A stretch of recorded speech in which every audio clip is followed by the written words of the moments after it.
मंजिल यूं ही नहीं मिलती राही को, दिल में एक जुनून जगाना पड़ता है। मंजिल यूं ही नहीं मिलती राही को, दिल में एक जुनून जगाना पड़ता है। पूछा चिड़िया से कि घोंसला कैसे बनता है। पूछा चिड़िया से कि कि पूछा चिड़िया से कि घोंसला कैसे बनता है। बोली तिनका तिनका उठाना पड़ता है। बोली तिनका तिनका उठाना पड़ता है। नमस्कार दोस्तों, आप सभी का मेरे YouTube चैनल पर स्वागत है। अगर आप मेरे YouTube चैनल पर आज बार आए हैं तो चैनल को सब्सक्राइब और ये जो पास वाली घंटी दिखाई दे रही है जरूर दबाना, जिससे आने वाले वीडियो की नोटिफिकेशन आप सबको सबसे पहले मिलेगी और वीडियो को भी सबसे पहले देख पाएंगे। 3 नवंबर 2023 की हम प्रमुख करंट अफेयर या समसामयिक की घटना की विस्तार विश्लेषण करने वाले हैं। Today current affair episode number ये है हमारा 134वां। अगर आपने पिछले एक भी एपिसोड नहीं देखे तो वो भी जरूर देख लेना, क्योंकि उसमें मैंने आप सभी को करंट अफेयर इंपोर्टेंट बता रखा है और उसके अलावा एडवांस फैक्ट भी बताए। इस वीडियो के अंदर हम विश्व, भारत और राजस्थान इन तीनों का करंट अफेयर प्लस हम शामिल करने वाले स्टैटिक सामान्य ज्ञान भी इसी वीडियो में शामिल करने वाला हूं। जैसे क्वेश्चन होगा उसका क्वेश्चन का आंसर तो मैं बताऊंगा, उसके साथ हम स्टैटिक सामान्य ज्ञान भी कवर करने वाले हैं। और ये एकमात्र यूट्यूब चैनल है जिसमें विश्व, भारत और राजस्थान इन तीनों का करंट अफेयर एक साथ में करवाया जाता है। अभी तक कोई मतलब यूट्यूब पर ऐसा चैनल नहीं है जो ये तीनों कंटेंट एक साथ प्रोवाइड कराता है, वो भी एक ही वीडियो में, इसके साथ स्टैटिक भी साथ में कवर कराता है। तो हमारे वीडियो को ज़्यादा से ज़्यादा आप शेयर जरूर करें ताकि अपने दोस्तों को भी इस वीडियो के बारे में जानकारी मिल सके और वो भी अपने जो भी सपने देख रहे हैं सरकारी नौकरी का वो भी पूरे कर सकते हैं। तो आज का पहला क्वेश्चन है वो है हाल ही में यूनेस्को के सृजनात्मक शहर कोझिकोड किस राज्य में स्थित है। आपको मैं बता देता हूँ, ये रिपोर्ट आई है एक जिसमें भारत के 2 शहरों को शामिल यूनेस्को की सृजनात्मक सूची में या सृजनात्मक जो सूची है उसमें शामिल किया है। तो एक को किया है कोझिकोड और एक वो अन्य कौन सा शहर है उस पर भी हम बात करने वाले हैं। तो सबसे पहले ये देख लेते हैं किस राज्य का शहर है। ऑप्शन ए है केरल, ऑप्शन बी है कर्नाटक, ऑप्शन सी है बिहार और ऑप्शन डी है राजस्थान। तो ये किस राज्य का शहर है, तो ये है कर्नाटक का। ये आप सभी को ध्यान रखना है, कर्नाटक का कोझिकोड शहर को हाल ही में शामिल किया गया। और अब हम इसके बारे में डिटेल से जानकारी जानेंगे यूनेस्को के बारे में, और इसके अलावा और क्या है शहर वो भी हम देखने वाले कौन सा शहर। तो यूनेस्को की फुल फॉर्म क्या होती है? United Nation Education, Science and Cultural Organization, ये इसकी फुल फॉर्म होती है। ये भी आप सभी को ध्यान रखना है। और इसके द्वारा हाल ही में क्रिएटिव सिटी लिस्ट जारी की गई है। कौन सी? क्रिएटिव सिटी नेटवर्क, ये जो है ये एक जारी की गई है। ये भी आप सभी को ध्यान रखना है। और इसमें 55 शहरों को शामिल किया गया है। 55 शहरों को शामिल किया गया है, ये भी आप सभी को ध्यान रखना है। और 55 में से भारत के कितने? 2 शहर भारत के हैं। 2 शहर भारत के, 2 शहर किसके हैं? भारत के हैं। ये भी आप सभी को ध्यान रखना है। और कौन कौन से वो 2 हैं तो वो मैं इधर लिख लेता हूँ। नंबर 1 पर है वो तो है कोझिकोड। और एक कौन सा है? तो एक है आपका, ये कहाँ का है? ये है आपका कर्नाटक का। और दूसरा शहर है ग्वालियर। और ग्वालियर कहाँ का है? एमपी का। इसको किस में शामिल किया गया है? साहित्य में। और इसको किया गया है संगीत के अंदर। ये भी आप सभी को ध्यान रखना। इन दोनों की कैटेगरी ध्यान रखनी है, कौन से शहर है इनको भी, ये भी आप सभी को ध्यान रखना है। और एक है एमपी का, एक है कर्नाटक का, ये दोनों आप सभी को ध्यान रखना है। उसके अलावा कुल 7 क्षेत्र में ये घोषित किया जाता है। कितने क्षेत्र में ये घोषित किया जाता है ये भी बता दूं आपको। कुल 7 क्षेत्र है जिसमें ये घोषित किया जाता है। जैसे संगीत हो गया, साहित्य हो गया, फिल्म ये फिल्म हो गया, मतलब नृत्यकारी इत्यादि में ये घोषित किए जाते हैं शहरों को। और इसकी घोषणा किसके द्वारा की गई है? घोषणा आंद्रे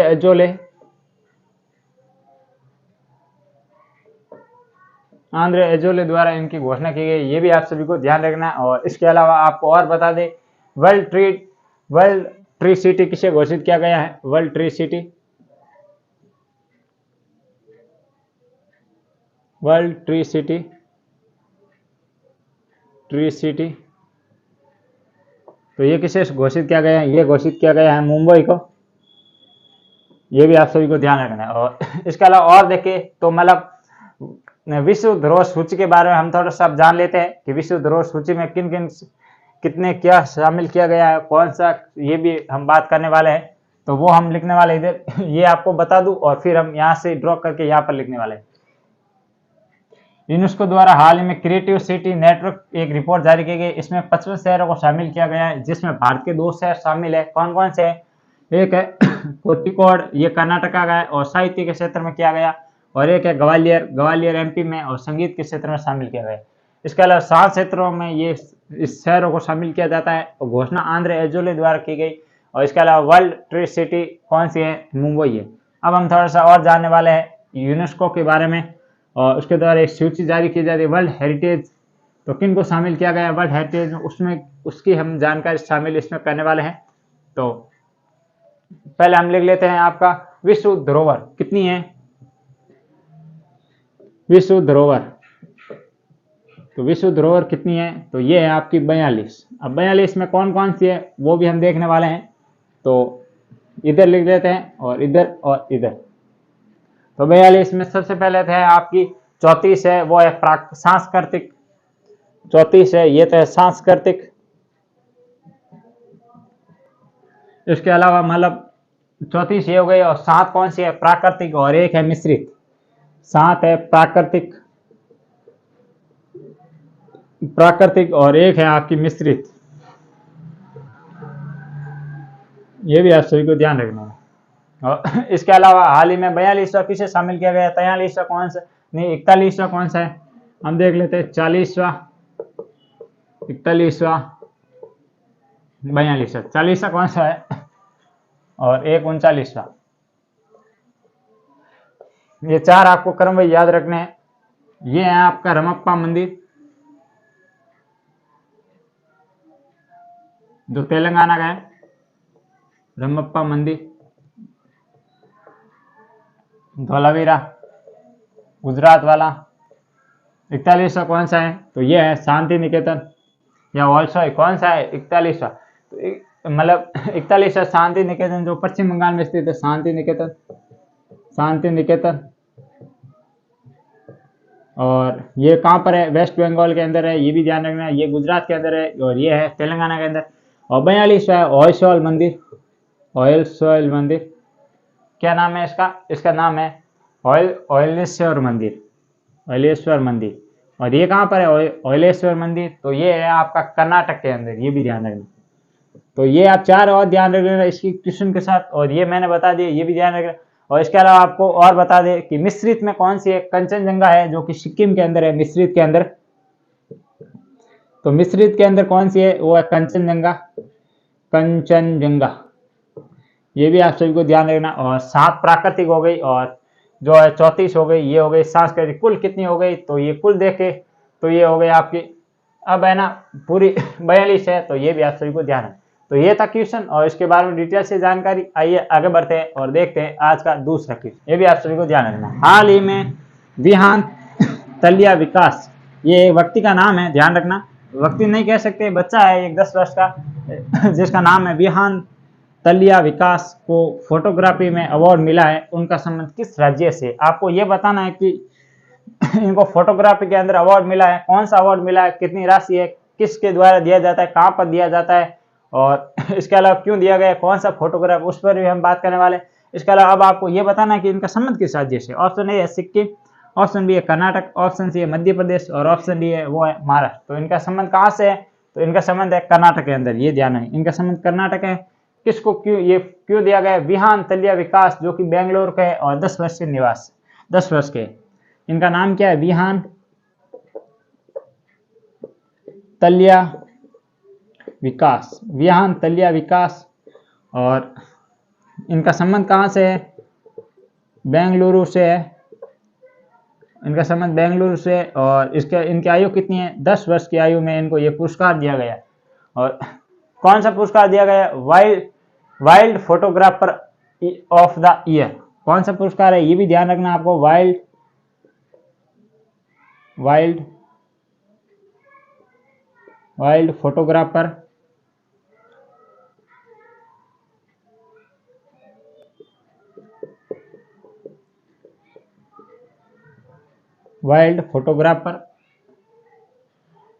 ऑफ द ईयर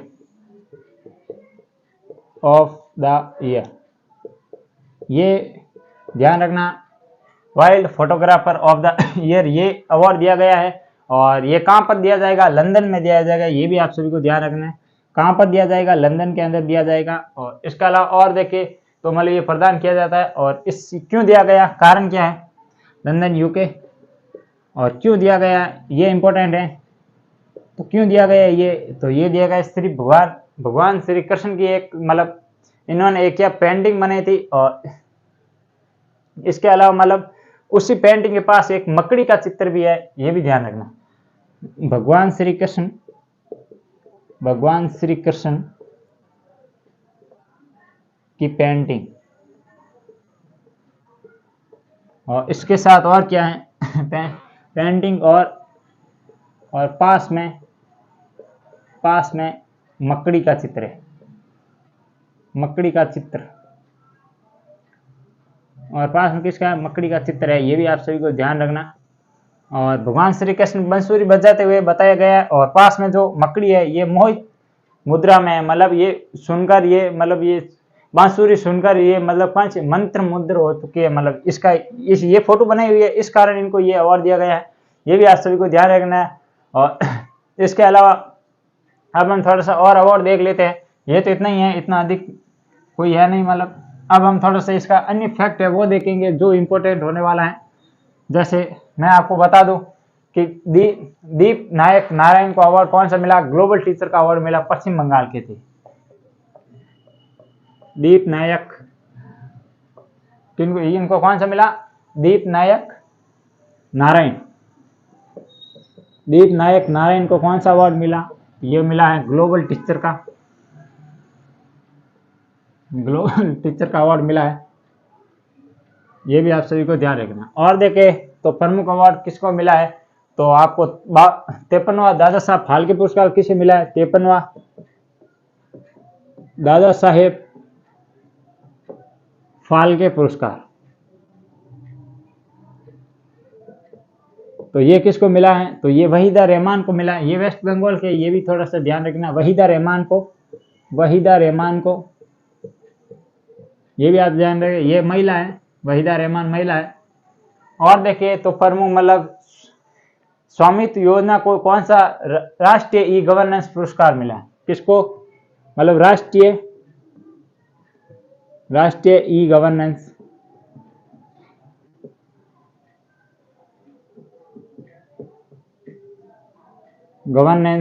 राष्ट्रीय ई गवर्नेंस पुरस्कार किनको मिला है? तो ये पुरस्कार मिला है आपको किसके? उनका नाम क्या है? स्वामित्व योजना, इनको मिला है, ध्यान रखना। स्वामित्व योजना को ये अवार्ड मिला है। और इसके अलावा मैंने जो ये बता दिया पूरा, एक और पुरस्कार है ये भी देख लो, नॉर्मन बोरलॉन, क्या नाम है इनका?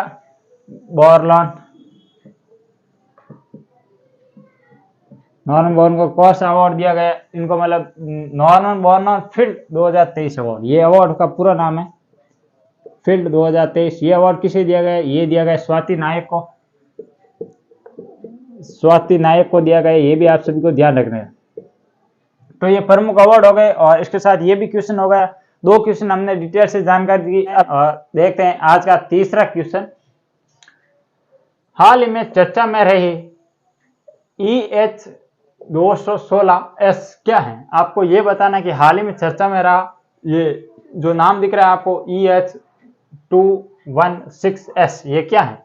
ये कोई मेट्रो है जिसका नाम रखा है क्या? ये कोई फ्लाइंग टैक्सी है क्या? या ये कोई रेल का नाम है या कोई ये जहाज का नाम है? तो ये क्या है? तो ये है आपका एक फ्लाइंग टैक्सी है। क्या है इसके बारे में हम जानने वाले हैं।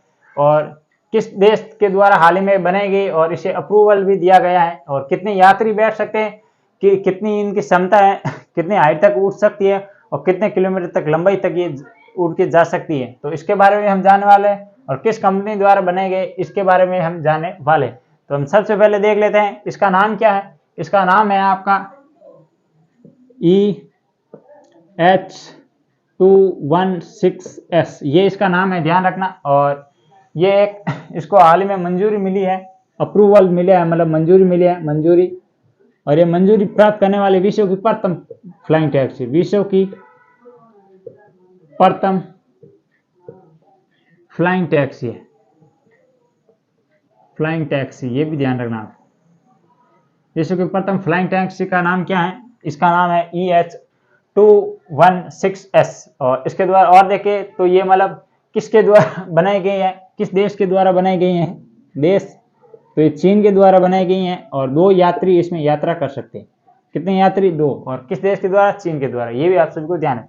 इसकी रेंज क्या है, इसकी रेंज क्या है और स्पीड क्या है, हम 2 और देखने वाले। इसकी रेंज क्या है और इसकी क्या है गति। तो इसकी रेंज है वो है आपकी कितनी, 30 किलोमीटर तक ये उठ सकती है, मतलब,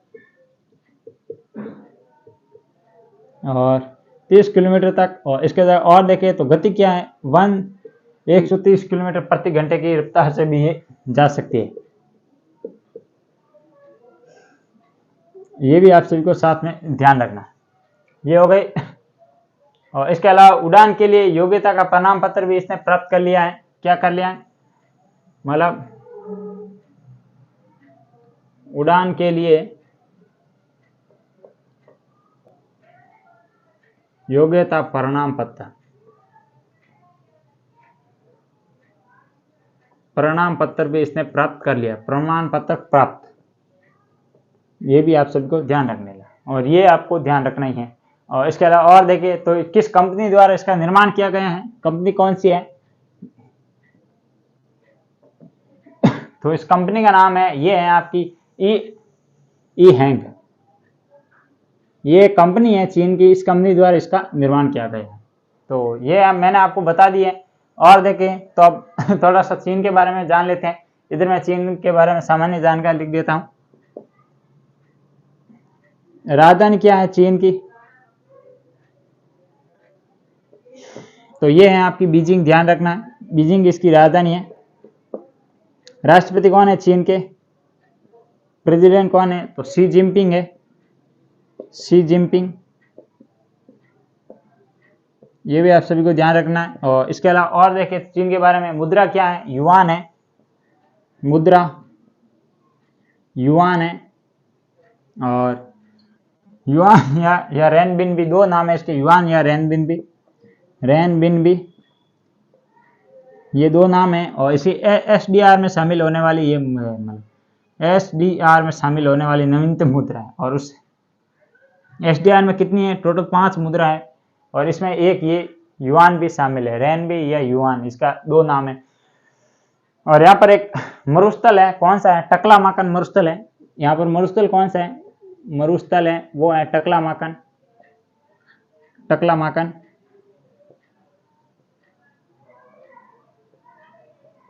तो यहाँ टकलामाकन मरुस्थल है, ये भी आप सभी को ध्यान रखना। और देखिए तो मतलब चीन का शौक किस नदी को कहते हैं? तो होंगजो नदी को कहते हैं चीन का शौक। तो ये किस नदी को कहते हैं? तो ये कहते हैं आपको, किस नदी को कहते हैं चीन का शौक? हवांगो नदी है, ये भी ध्यान रखना, हवांगो नदी है, इसे चीन का शौक कहते हैं। जबकि एशिया की सबसे लंबी नदी कौन सी है? एशिया की सबसे लंबी नदी, एशिया की सबसे लंबी नदी कौन सी है? सबसे लंबी नदी तो ये है आपकी, कौन सी होगी? यांगटीसी नदी, जिसे येलो रिवर भी कहते हैं, यांगटीसी नदी, यांगटीसी नदी। और इसे किस नाम से जाना जाता है? तो इसे कहते हैं येलो रिवर, या पीली नदी भी कह सकते हैं, पीली नदी के नाम से भी जाना जाता है। और ये एशिया की सबसे लंबी है। जबकि विश्व की सबसे लंबी नदी का नाम है नील नदी। जबकि यहाँ पर विश्व की लिख दूं तो विश्व की सबसे लंबी नदी का नाम क्या है? तो नील नदी है। ये भी आप सभी को ध्यान रखें, नील नदी। और देखिए तो मतलब चीन के बारे में और क्या है शामिल इसमें? तो इसके अलावा एक विवाद है, 9 लाइन डैम विवाद है, ये भी ध्यान रखना आपको, 9 लाइन डैम विवाद। 9 लाइन विवाद किसके मध्य है, तो ये मत चीन के पास ये कौन सा दक्षिणी चीन सागर, दक्षिण चीन सागर में जो मतलब यहाँ पर एक विवाद है, कौन सा 9 लाइन विवाद, ये ध्यान रखना आपको। और इसके अलावा और देखें तो यांगची नदी पर एक बांध बना हुआ है जिस पर भी विवाद भी हुआ था और उसका पृथ्वी की जो घूर्णन गति है वो भी इफेक्ट हुई थी, तो वो कौन सा है, तो वो मैं आपको बता दूं। तो वो बांध कौन सा है, बांध, तो यहाँ पर एक बांध है यांगची नदी पर और उस बांध का नाम है 3D, क्या नाम है उसका, उस बांध का नाम है 3 जॉर्ज डैम, 3 जॉर्ज डैम है, 3 जॉर्ज डैम और ये कहाँ पर है, चीन के अंदर है। ये भी आप सभी को चीन के बारे में ध्यान रखें। और इसके अलावा हाल ही में चीन में कौन से गेम हुए थे 19वां एशियाई गेम्स और 4था पैरा ओलंपिक गेम्स, जिसमें हम देखें तो एशियाई गेम्स में भारत की रैंक कौन सी रही थी, चौथे स्थान पर चौथे स्थान पर भारत रहा था। भारत ने कुल कितने पदक जीते थे, 107 पदक जीते थे, जिसमें गोल्ड कितने थे वो आप सभी को कमेंट बॉक्स में बताना है। और इसके अलावा पैरा ओलंपिक गेम्स हुए उसमें भारत की रैंक कौन सी थी, 5वीं, और इसके अंदर भारत ने 111 पदक जीते थे और उसमें से 29 गोल्ड थे, ये भी ध्यान रखना। और इसके अलावा कौन से कितने सिल्वर कितने थे, तो 41 सिल्वर थे और 51 ब्रॉन्ज थे, ये तीनों आंकड़े ध्यान रखना, ये थोड़े से हाल ही में हुए थे। इसके अलावा मैं बता दूं कि हमारा जो पैरा ओलंपिक जो एशियाई गेम्स का था वीडियो वो मैंने अपलोड कर दिया है, तो उसमें भी मैंने आपको सारी डिटेल से जानकारी बता रखी है। तो आइए आगे बढ़ते हैं और देखते हैं आज का जो चौथा क्वेश्चन।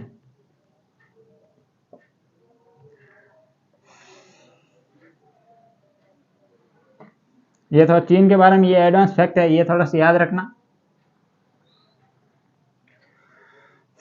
हाल ही में वानखेड़े स्टेडियम में किस भारतीय क्रिकेटर की मूर्ति का अनावरण हुआ है, आपको ये बताना है कि वानखेड़े स्टेडियम में हाल ही में, तो वहां पर किस भारतीय क्रिकेटर का हाल ही में ये मूर्ति का अनावरण हुआ है।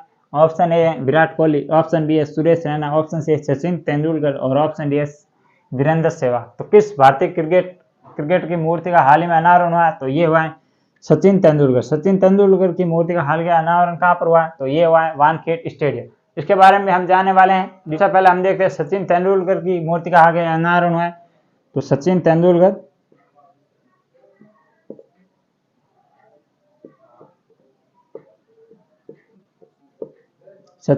की मूर्ति का अनावरण है, किसका, मूर्ति का अनावरण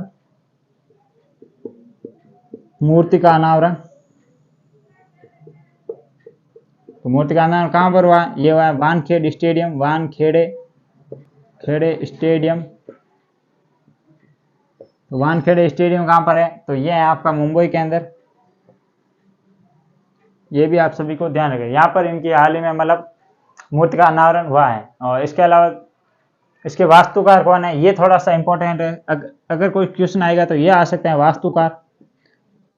तो इस मूर्ति के वास्तुकार कौन है, तो ये थोड़ा सा आपको ध्यान रखना है। वास्तुकार का नाम है वो है आपका प्रमोद कोम्बले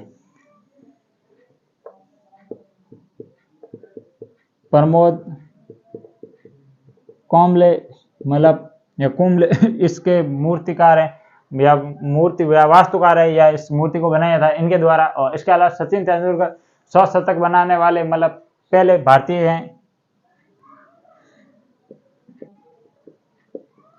सचिन तेंदुलकर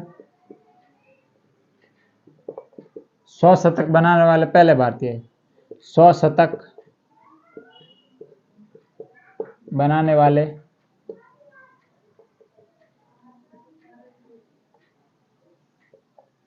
पहले भारतीय, ये भी आप सभी को ध्यान रखना। ये रिकॉर्ड सचिन तेंदुलकर के नाम है। और इसके अलावा वनडे में 2 शतक लगाने वाले ये पहले खिलाड़ी, वनडे में 2 शतक लगाने वाले, 2 शतक लगाने वाले पहले भारतीय, ये भी आप सभी को ध्यान रखना। किस टीम के खिलाफ लगाया था और कहां पर लगाया था, ये भी ध्यान रखें। भारतीय खिलाड़ी किस टीम के खिलाफ लगाया और कहां पर लगाया था, टीम और कहाँ टीम थी वो थी साउथ अफ्रीका। और ये लगाया कहाँ पर था, ये मैं आपको बता दूं कि ये कहाँ पर लगाया था, तो ये लगाया था ग्वालियर के अंदर हुआ था। कौन सा, कैप्टन स्वरूप सिंह स्टेडियम के अंदर। तो कहाँ पर लगाया था ये, कैप्टन स्वरूप सिंह जो स्टेडियम है, स्टेडियम, और कहाँ पर है, ये है एमपी, ग्वालियर एमपी के अंदर। ग्वालियर कहाँ पर है एमपी के अंदर। ये भी आप सभी को ध्यान रखना। तो ये आपको ध्यान रखना, ये साउथ अफ्रीका, ये भी आप सभी को वनडे में दोबारा शतक लगाने वाले पहले भारतीय खिलाड़ी बने थे सचिन तेंदुलकर। ये भी अब है ना, और इसके खेल रत्न मिला था कब, ये मिला था 1997 के अंदर, और 2013 का 2014 में भारत रत्न मिला। ये दो बात थोड़ा सा और ध्यान रख लेना इनकी। तो यहाँ पर मैं लिख देता हूँ खेल रत्न कब मिला था इनको, मेजर ध्यानचंद खेल रत्न, पहले इनका नाम था राजीव गांधी खेल रत्न। तो ये ध्यान रखना खेल रत्न, तो ये मिला था 1900, खेल रत्न कब मिला, तो ये मिला 1907 के अंदर। और इसके अलावा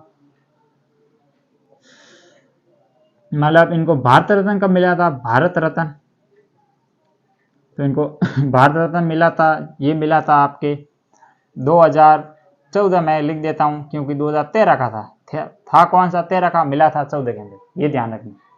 और इसके अलावा ये मैंने आपको बताया। अब हम क्या करने वाले हैं, प्रमुख स्टेडियम देखने वाले हैं, कौन सा स्टेडियम कहाँ पर है ये भी मैं आपको बता दूं। तो ये थोड़ा सा याद रखना, यहाँ पर मैं लिख देता हूँ वो स्टेडियम, और तो प्रमुख स्टेडियम लिख देता हूँ, मैं बोल देता हूँ प्रमुख स्टेडियम, लिखने में फिर वीडियो लंबा बन जाएगा। तो सबसे पहले है मतलब शेर ए कश्मीर, ये स्टेडियम कहाँ पर है, ये श्रीनगर के अंदर है और जम्मू कश्मीर में है, ये ध्यान रखना। और इसका नंबर 2 पर है वो अरुण जेटली स्टेडियम, जिसे फिरोज शाह कोटला स्टेडियम भी कहते हैं, और ये कहाँ पर है, मुंबई के अंदर, जिसका पहले नाम फिरोज शाह कोटला था, अब हो गया अरुण जेटली स्टेडियम, ये कहाँ पर है, मुंबई के अंदर। इसका नंबर 3 पर है भूपेन हजारिका स्टेडियम, ये है गुवाहाटी असम के अंदर। कौन सा, भूपेन हजारिका, मतलब जो इनको भारत रत्न मिला था भूपेन हजारिका को स्टेडियम है, ये गुवाहाटी असम। इसका फिर है कौन सा है, तो ये है चप्पोड़ा स्टेडियम, ये है चेन्नई के अंदर। और इसके अलावा इकाना स्टेडियम कहाँ पर है, ये है लखनऊ के अंदर। ये सब ब्रैनबॉर्न स्टेडियम कहाँ पर है, तो ये है मुंबई के अंदर, ब्रैनबॉर्न स्टेडियम ये मुंबई के अंदर है। और इसके अलावा ईडन गार्डन कहाँ पर है, तो ये है कोलकाता के अंदर, ये भी ध्यान रखना। और इसके अलावा मेजर ध्यानचंद स्टेडियम कहाँ पर है, नई दिल्ली के अंदर है, ये भी आप सभी को ध्यान रखना। और इसके अलावा बिरसा मुंडा जो हॉकी का स्टेडियम, बिरसा मुंडा हॉकी का स्टेडियम है, ये है कहाँ पर, ये है उड़ीसा के अंदर, राउरकेला उड़ीसा के अंदर। और इसके अलावा और देखें तो अमरावती स्टेडियम कहाँ पर है, कटक उड़ीसा के अंदर। और इसका साल्ट लेक स्टेडियम कहाँ पर है, जो ये कलकत्ता के अंदर है, किस खेल से है, फुटबॉल से संबंधित है। इसके अलावा महाराजा वीर विक्रम सिंह स्टेडियम कहाँ पर है, तो ये है आपका कहाँ पर, त्रिपुरा के अंदर है, क्रिकेट से संबंधित है, ये भी ध्यान रखना। और इसके अलावा मैंने आपको ये ग्रीन पार्क कहाँ पर है, ये कानपुर के अंदर है, क्रिकेट का स्टेडियम है। इसके अलावा नरेंद्र मोदी मोटेरा स्टेडियम या सरदार वल्लभ भाई पटेल, ये स्टेडियम कहाँ पर है, तो ये है अहमदाबाद गुजरात के अंदर। तो ये थे भारत के प्रमुख स्टेडियम, और ये क्वेश्चन मैंने करवा दिया। अब बढ़ते हैं और देखते हैं आज का 5वां क्वेश्चन जो है राजस्थान करंट अफेयर से संबंधित, इसी के साथ होगा राजस्थान स्टैटिक जीके भी। हाल ही में शीश राम ओला की मूर्ति का अनावरण हुआ है, तो इनका संबंध किस जिले से है। आपको ये बताना है कि हाल ही में शीश राम ओला जी की जो मूर्ति है उसका अनावरण हुआ, तो इनका संबंध किस मतलब राज्य, मतलब राजस्थान के किस जिले से, ये बताना। क्योंकि आज ये दूसरा क्वेश्चन जो कि मूर्ति अनावरण से संबंधित है, तो ये आप सभी को ध्यान रखना। तो इनका संबंध किस जिले से है, तो मैंने यहाँ पर आंसर ने मतलब ऑप्शन नहीं लिखा है, डायरेक्ट मैं लिख देता हूँ, इनका संबंध है वो है झुंझुनू से। ये भी आप सभी को ध्यान रखना, इनका संबंध कहाँ से है, झुंझुनू से है। और इनकी मूर्ति का हाल ही में अनावरण हुआ है। झुंझुनू को किस नाम से जाने जाते हैं, तो इसे कहते हैं सैनिकों की भूमि, सैनिकों की भूमि। और इसको क्या कहते हैं, उसको कहते हैं सर्वाधिक पुरुष साक्षरता वाला जिला, सर्वाधिक पुरुष साक्षरता वाला जिला कौन सा है, झुंझुनू। ये भी आप सभी को ध्यान है। शेखावटी ब्रिगेडियर का मुख्यालय कहाँ पर है, ये भी झुंझुनू के अंदर है। कौन सा, Shekhawati brigadier, Shekhawati brigadier. Brigadier, इसका मुख्यालय कहाँ पर है? ब्रिगेडियर, इसका मुख्यालय कहाँ पर है? इनका मुख्यालय झुंझुनू है, ये भी ध्यान रखना है। और इसके अलावा झुंझुनू में है कौन सा? पिलानी। पिलानी के अंदर दो बड़ी इंस्टीट्यूट है, एक है बिट्स, एक है बिट्स। झुंझुनू में कौन से दो बड़े हैं? एक है बिट्स और एक है आपकी सिरी, बिट्स और प्लस सिरी, ये दो बड़े इंस्टीट्यूट हैं। ये कहाँ पर हैं? ये भी है आपके पिलानी झुंझुनू का। और इसके अलावा झुंझुनू के पूर्व विधायक, लोकसभा विधायक थे कौन? झुंझुनू के पूर्व सांसद, मतलब ये कह सकते हैं पूर्व सांसद, पूर्व सांसद। और इनका नाम क्या है? तो इनका नाम है शीशराम ओला। इनकी मूर्ति का हाल ही में अनावरण हुआ। शीशराम ओला की मूर्ति का हाल ही में हुआ क्या? अनावरण। ओला मूर्ति अनावरण, ये भी आप सभी को ध्यान रखना है। और इसके अलावा और क्या है इसकी, मतलब लोकसभा ये सांसद रहे थे झुंझुनू से, ये मैंने बता दिया। और राजस्थान विधानसभा के सदस्य भी रह चुके हैं ये भी आप सभी को ध्यान रखना है। और इसके अलावा इनका मूर्ति का अनावरण कब हुआ? तो इनके मूर्ति का अनावरण होना वो हुआ है 25 अक्टूबर 2023। 25 अक्टूबर 2023 को इनकी मूर्ति का अनावरण हो चुका है। और ये आपको ध्यान रखना है, अधिक इसमें है नहीं, इतना ही है और ये मैंने बता दिया। अब आइए आगे बढ़ते हैं और देखते हैं आज का छठा क्वेश्चन। हाल ही में मेरा माटी मेरा देश अभियान में राजस्थान को कौन सा स्थान है? इसका मैंने कल भी डिटेल से जानकारी बताई थी। इस अभियान की कब हुई थी शुरुआत और अब ये कंप्लीट हो चुका है, इसके बारे में भी। तो अब इसमें स्थान दिए गए, मतलब प्रमुख राज्य को कौन से राज्य को कौन सा स्थान मिला, तो इसमें राजस्थान को कौन सा स्थान मिला? ऑप्शन ए है तीसरा, ऑप्शन बी है चौथा, ऑप्शन सी है पहला और ऑप्शन डी है दूसरा। तो इसमें कौन सा राजस्थान को स्थान मिला? तो ये मिला है तीसरा। राजस्थान के साथ एक और राज्य है, उनको भी स्थान मिला। तो वो कौन सा राज्य है उस पर भी हम बात करने वाले। प्रथम स्थान किस राज्य को मिला, कब इसका संचालन हुआ, ये मैंने आपको फटाक देती है बता देता हूँ। तो इसके अलावा इसका संचालन हुआ तो वो हुआ था मन की तो मतलब ये सर्वप्रथम इसकी मतलब 30 जुलाई कब 2023 को सर्वप्रथम, मतलब ये हमारे जो पीएम है नरेंद्र मोदी, इन्होंने की थी मन की बात। कौन से नंबर की थी? तो ये थी 103वां एपिसोड था इस मन की बात है। कौन सा? 103वां एपिसोड। तो इस 103वें एपिसोड में सर्वप्रथम इस पर जिक्र किया गया था। और उसके बाद नरेंद्र मोदी ने कार्यक्रम का संचालन शुरू कर दिया था कार्यक्रम। और शुरुआत कब हुई थी इसकी? तो इसके अलग अलग डाटा मिल रहे हैं, 2 डाटा आ रहे हैं। तो मैंने कल बताया, उसमें तो मैंने आपको बताया था कब से, 9 अगस्त से बताया था मैंने आपको, 9 अगस्त से बताया था। और शुरुआत तो इसकी 9 अगस्त से हुई है, ये फिक्स है। पर इसका जो समापन है ये अलग अलग तारीख आ रही है, कहीं पर अलग आ रहे हैं कहीं। तो इसका मतलब जो 9 अगस्त से लेकर 30 अक्टूबर तक, ये भी आप सभी को ध्यान रखना है। 9 अगस्त से लेकर 30 अक्टूबर तक इसका संचालन हो। और इसका अब इस पर क्या किया गया है, अब इसकी रैंकिंग जारी कर दी गई है। और देश भर में अमृत कलश योजना भी चलाई गई, ये भी ध्यान रखना। देश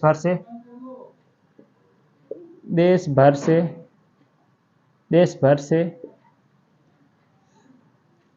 अमृत कलश यात्रा के